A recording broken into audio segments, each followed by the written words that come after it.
Masih bersama saya Budiman Tanurjo di Satu Meja The Forum. Kembali ke Hendarsam Marantoko, politisi Gerindra dan Ketua Umum Lesan. Mas Hendarsam, apa sih sebetulnya arti penting bagi Gerindra gitu ketika kemudian PDIP menjadi mitra strategis dari pemerintahan Pak Prabowo? Jadi gini, melihatnya seperti ini ya. Sebagaimana kita ketahui bahwa dalam sistem hukum presidensial kita, bahwa tidak ada oposisi ya kan, dan tidak juga ada koalisi kan seperti itu. Jadi semuanya harus berdasarkan isu yang kontekstual dan juga berdasarkan kritik-kritik yang konstruktif. Nah, hal inilah yang kita inginkan bahwa artinya apa? Melihatnya bahwa eh, ketika apa namanya itu definisi oposisi itu ada dipraktekkan di dalam apa namanya itu politik kita, maka setiap kebijakan pemerintah itu akan selalu dianggap salah. Hmm. Kan seperti itu.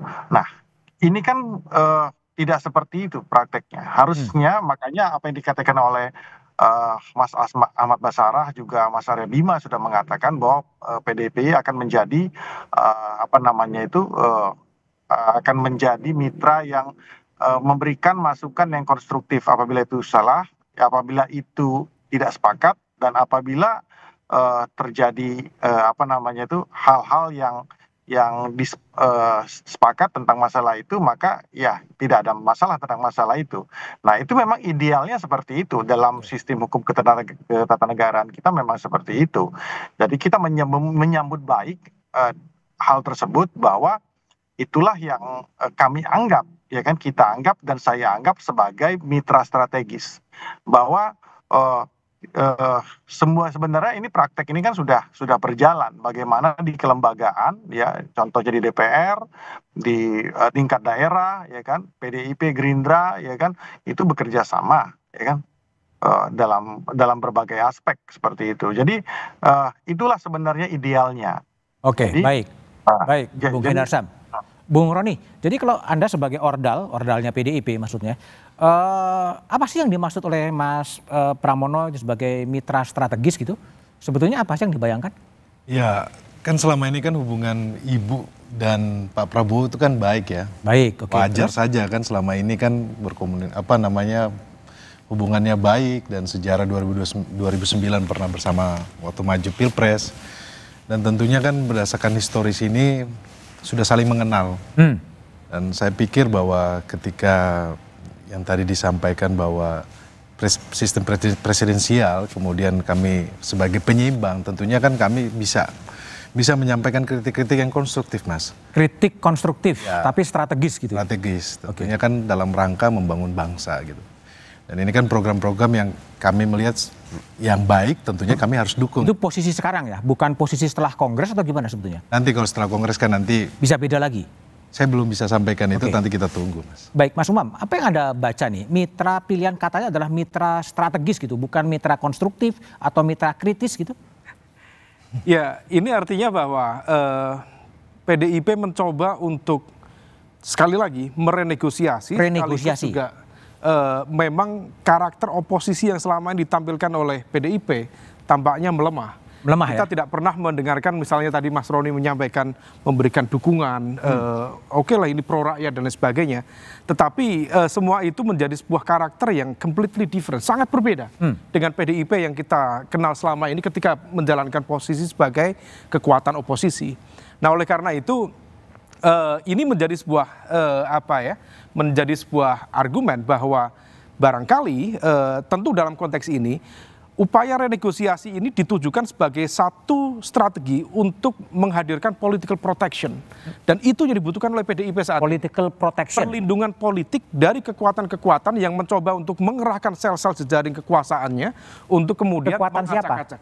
Nah, ini yang kemudian menjadi terbelah karena ini sifatnya kan sesuatu yang let's say misterius atau sulit untuk dijelaskan, dibuktikan ya.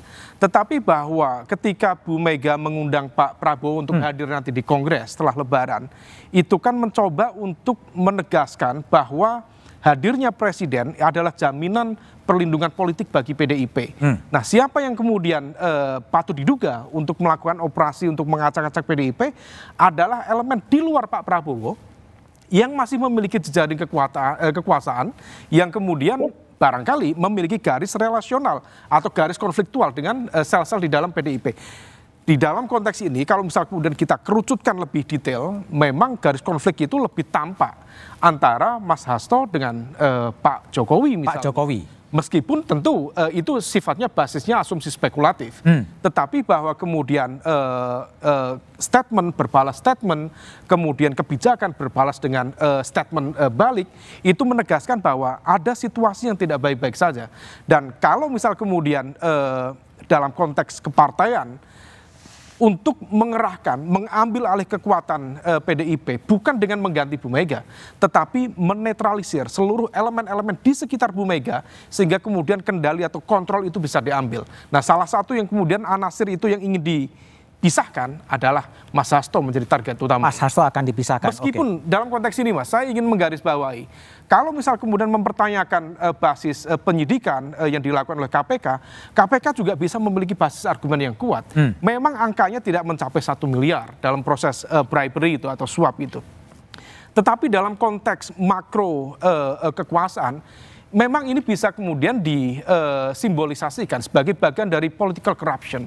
Dan Mas Hasto memang bukan pejabat publik, tetapi dalam konteks definisi PEP, politically exposed person, yang banyak dijadikan referensi dalam UNCAC, memang adalah elemen individu yang memiliki fungsi publik, jadi public function, bukan semata-mata kemudian mereka yang berasal dari pejabat publik, tetapi memiliki impact, pengaruh dalam konteks kehidupan publik bernegara. Maka KPK memiliki judgement yang kuat, tetapi memastikan apakah KPK netral, independen, profesional, itu yang kemudian bisa menjadi perdebatan. Oke, Bung Jamin, gimana Anda respon? Sebenarnya UNCAC 2003 itu ada beberapa yang nggak kita jadikan kita ratifikasi dengan 7 2006, tapi kita nggak masukkan dalam peraturan perundang-undangan kita. Salah satunya adalah trading of influence. Ya, jadi trading of influence itu memperdagangkan pengaruh itu tidak ada di kita di dalam pasal itu menjadi sanksi pidana, kecuali kalau dia menerima uang, menerima suap. Jadi boleh orang memperdagangkan pengaruh, tapi jangan terima uang. Ya, kalau dia terima uang kena dia. Kena juga. Ya, kalau dia memperdagangkan pengaruh boleh-boleh saja gitu, tapi jangan terima uang. Tapi kalau di UNCAC kena, tapi makanya nggak ada pasal itu di kita. Nah, jadi terkait dengan tipikornya di Indonesia itu sebenarnya kalau kita lihat korupsi itu cuma suap. Gitu loh. Oke. Nah, tapi kembali kalau kepada putusan pra peradilan yang waktunya cuma 7 hari. Gitu. Iya. Kalau kita berspekulasi apakah KPK menang dan KPK kemudian kalah, kira-kira dampak bagi KPK-nya seperti apa nanti itu? Kembali lagi saya katakan begini, kita ini unik di negara kita ini ya. Jadi bisa aja tiba-tiba kasus itu berhenti, tapi ada juga yang nggak jadi kasus. Jadi ini sesuatu yang Ibu Mega kan sudah bilang, ini kan kasus remeh-temeh, kayak kasus yang kecil mesti banyak kasus yang lain begitu. Tapi kan pelanggaran juga menurut KPK. Oh iya, pasti pelanggaran. Cuma masalahnya kalau kita lihat nuansa tadi disampaikan para politik-politik ini kan sudah lebih nuansa politiknya lebih kental daripada hukumnya. Walaupun tetap kita hormati, kedudukan hukum harus tetap kita jaga.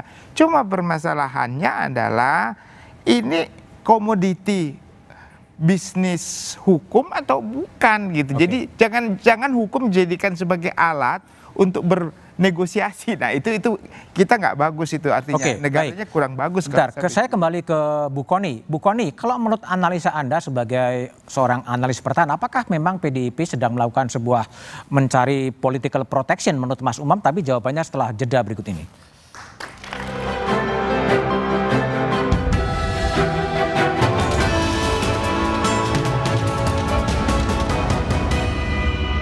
Diperiksa KPK selama lebih dari 3 jam, Hasto Kristianto, Sekjen PDI Perjuangan tak